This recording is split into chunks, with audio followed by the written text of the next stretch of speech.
대한민국 축구 국가대표팀은 아시안컵에서 그들을 꺾은 적이 있는 요르단에 대한 복수를 성공적으로 이루었으며 월드컵 예선에서 승리를 거두며 두 번의 연속 승리를 달성했습니다.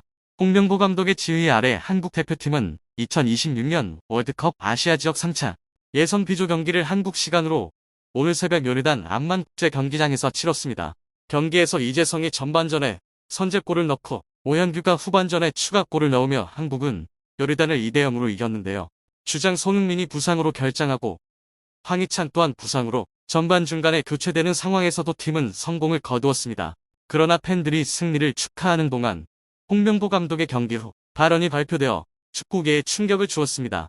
감독은 손흥민의 결장에 대한 충격적인 발언을 했습니다. 한편 오현규가 골을 넣은 지 단 20초 만에 손흥민이 SNS에서 보여준 이례적인 행동도 많은 관심을 끌고 있는데요. 구체적으로 어떤 일인지 오늘의 비디오에서 함께 알아보시죠. 대한민국 축구 국가대표팀의 부주장을 맡고 있는 이재성은 아시안컵 준결승에서의 패배가 팀의 집중력을 높이는 계기가 되었다고 말했습니다. 홍명보 감독의 지휘 아래 한국은 2026년 월드컵 아시아 지역 3차 예선 경기에서 요르단을 2대0으로 꺾었습니다. 이 경기는 10일 오후 11시 요르단 암만 국제 경기장에서 열렸습니다. 한국은 전반 38분에 선제골을 기록했습니다. 골을 넣은 선수는 서령우의 크로스를 받아 헤더로 득점한 이재성이었는데요. 처음에는 요르단이 주도권을 잡았으나 이재성의 골로 인해 한국이 상황을 역전시켰습니다. 두 번째 골은 후반전에 나왔습니다. 교체 투입된 오현규가 국가대표 유니폼을 입고 첫 골을 기록했습니다. 68분에 오현규는 배준호의 패스를 받고 상대 수비를 제치며 오른발 강슛으로 골망을 흔들었습니다. 결국 한국은 두 골 차의 격차를 유지하며 2대0으로 승리했습니다. 이 승리로 한국은 2승 1무를 기록하며 B조 선두로 올라섰습니다. 한편 요르단은 1승 1무 1패로 3위로 내려앉았습니다. 이재성은 경기 최우수 선수로 선정되었습니다.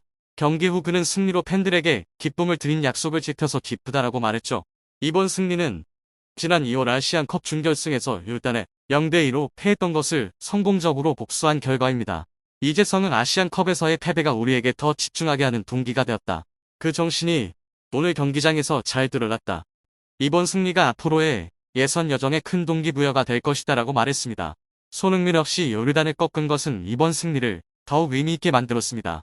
홍 감독의 플랜 B 전략은 대성공을 거두었고 부주장 역할을 맡은 이재성은 임시 주장 김민재를 잘 보좌하며 베테랑 선수로서 팀을 이끌었습니다. 이재성은 손흥민을 대신한 선수들이 매우 잘해주었다. 한국 축구의 미래가 밝다고 느낀다. 저는 항상 팀원들에게 올바른 태도와 정신을 전달하려 노력한다. 오늘의 경기는 선수들이 더 자신감을 갖고 앞으로 나아갈 준비가 되었다는 것을 보여주었다고 덧붙였습니다. 그러나 팬들이 승리를 축하하는 동안 홍명보 감독의 경기 후 발언이 발표되어 축구계에 충격을 주었는데요. 감독은 손흥민의 결장에 대한 충격적인 발언을 했습니다. 홍명보 감독은 요르단 원정 승리 후 기자회견에서 자부심에 찬 발언을 했습니다. 어려운 경기에서의 승리는 축하할 만한 일이었으며 항상 응원하고 격려해주신 팬들께 깊은 감사의 말씀을 전하고 싶다고 말했습니다. 그의 발언은 선수들의 사기를 북돋우는 것뿐만 아니라 90분 동안의 치열한 경기에서 팀 전체의 노력을 높이 평가하는 의미가 담겨 있었습니다. 홍 감독은 이어서 선수들이 기대 이상으로 잘해주었으며 그들의 경기력에 대해 만족감을 숨길 수 없다고 밝혔습니다. 선수들은 우리가 준비했던 것보다 더 잘해주었다. 준비 시간이 짧았음에도 불구하고 완벽한 모습을 보여주었다. 그들에게 축하를 보낸다라고 그는 덧붙였죠. 이것은 원정 경기에서 많은 압박을 겪고 불안정한 선수 구성 속에서 팀이 보여준 훌륭한 경기력을 칭찬하는 발언으로 간주되었습니다. 홍 감독이 기자회견에서 강조한 점 중 하나는 손흥민의 결장이었습니다. 이것은 그가 팀이 에이스에 의존하지 않음을 증명하는 계기가 되었습니다. 그는 오늘의 경기는 개인보다 팀 전체에게 중요했다. 좋은 결과를 얻기 위해서는 철저한 준비 과정이 필요하다라고 말했습니다. 홍 감독은 승리를 위해서는 개인의 재능뿐만 아니라 팀 전체의 단결력과 철저한 준비가 필요하다고 강조했습니다. 이번 소집에서는 그는 선수들과의 소통에 더 많은 시간을 할애하고 팀원들 간의 유대감을 조성하는 데 힘썼으며 이것이 긍정적인 결과를 가져왔습니다. 홍 감독의 발언이 팬들과 전문가들 사이에서 논란을 일으키는 동안 손흥민의 한 행동이 갑작스럽게 여론의 주목을 받았는데요. 오현규가 골을 넣은 지 단 20초 만에 손흥민은 대한축구협회의 축하 게시물에 좋아요를 눌렀습니다. 이 작은 행동은 많은 팬들의 찬사를 받았으며 부상으로 인해 경기에 나서지 못했음에도 불구하고 손흥민이 국가대표팀의 모든 걸음걸이를 계속 주시하고 있음을 보여주었습니다. 손흥민이 멀리서 팀을 응원하는 모습은 그의 리더십과 책임감을 더욱 돋보이게 했습니다. 그는 자신의 헌신을 증명하기 위해 경기장에 있을 필요가 없었습니다. 손흥민은 항상 자신의 열정과 애정을 명확히 나타내고 있죠. 많은 팬들에게 그 단순한 좋아요 행동은 큰 의미를 담고 있으며 손흥민이 단순한 축구 스타가 아니라 항상 팀원들과 함께하는 진정한 동료임을 보여주었습니다. 손흥민의 행보와 홍 감독의 발언은 한국 스포츠계에서 뜨거운 화제를 불러일으켰습니다. 홍 감독이 자신의 전술이 손흥민에게 의존하지 않는다고 주장하는 반면 팬들은 손흥민의 존재와 그의 독특한 헌신을 볼 수 있었습니다. 이 문제를 둘러싼 논쟁은 팬들이 팀과 손흥민에게 갖는 큰 기대를 어느 정도 반영하고 있는데요.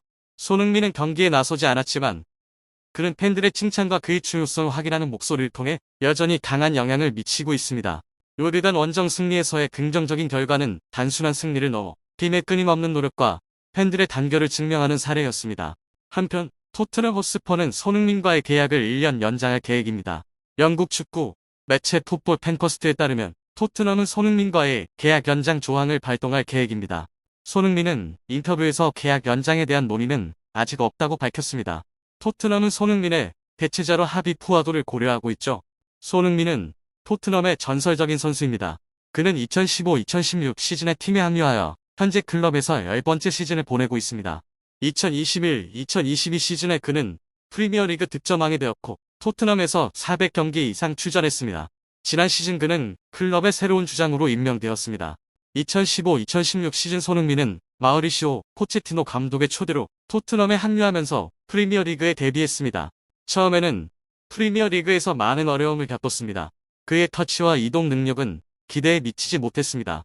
손흥민은 분데스리가로 돌아가는 것을 고려했지만 결국 그는 영국에서의 도전을 이어가기로 결정하고 약점을 점차 개선해 나갔는데요. 매 시즌이 지날수록 손흥민은 토트넘의 주공격수가 되었습니다. 특히 그는 해리 케인과 함께 프리미어리그 역사상 최고의 공격 콤비로 자리 잡았으며 총 47골을 합작하여 리그 역사상 최다 골 기록을 보유하고 있습니다. 손흥민은 24골을, 케인은 23골을 넣으며 완벽한 호흡을 자랑했습니다. 지난 시즌 그는 중앙 공격수 역할을 수행하면서 경쟁력을 보여주었습니다. 리샬리송의 해리 케인을 대체하지 못하면서 손흥민은 공격진 최전방을 맡게 되었습니다. 그는 날카로운 슈팅 능력을 증명하며 많은 골을 기록했죠. 지난 시즌 손흥민은 토트넘의 주장으로 임명되었고 이로써 그는 토트넘의 첫 아시아인 주장 및 박지성 이후 프리미어리그에서 첫 한국인 주장이 되었습니다. 손흥민은 선수들을 하나로 묶고 팬들에게 항상 자신의 사랑을 전달해 왔습니다. 이번 시즌 손흥민은 토트넘의 공격진에서 여전히 중요한 역할을 맡고 있습니다. 도미닉 솔란케의 합류로 손흥민은 다시 왼쪽 윙어로 복귀했습니다. 개막전에서는 부진했지만 2라운드 에버턴전에서 멀티골을 기록하며 자신의 실력을 다시 한번 증명했는데요. 현재 그는 햄스트링 부상으로 인해 경기에 나서지 못하고 있습니다. 손흥민의 계약은 내년 여름에 만료됩니다. 이는 토트넘이 그를 이적료 없이 잃을 위험이 있음을 의미합니다. 리스크를 피하기 위해 토트넘은 계약을 2026년까지 연장할 계획입니다. 이로 인해 토트넘은 협상할 시간을 벌거나 손흥민이 떠날 경우 이적료를 받을 수 있는 기회를 얻게 되나. 그럼에도 언젠가는 손흥민도 토트넘과 작별을 고해야 할 것입니다. 1992년생으로 현재 32세인 그는 기량이 점차 하락할 가능성이 있습니다. 실제로 그의 공격력은 이전만큼 강력하지 않습니다. 토트넘도 그의 대체자를 찾고 있습니다.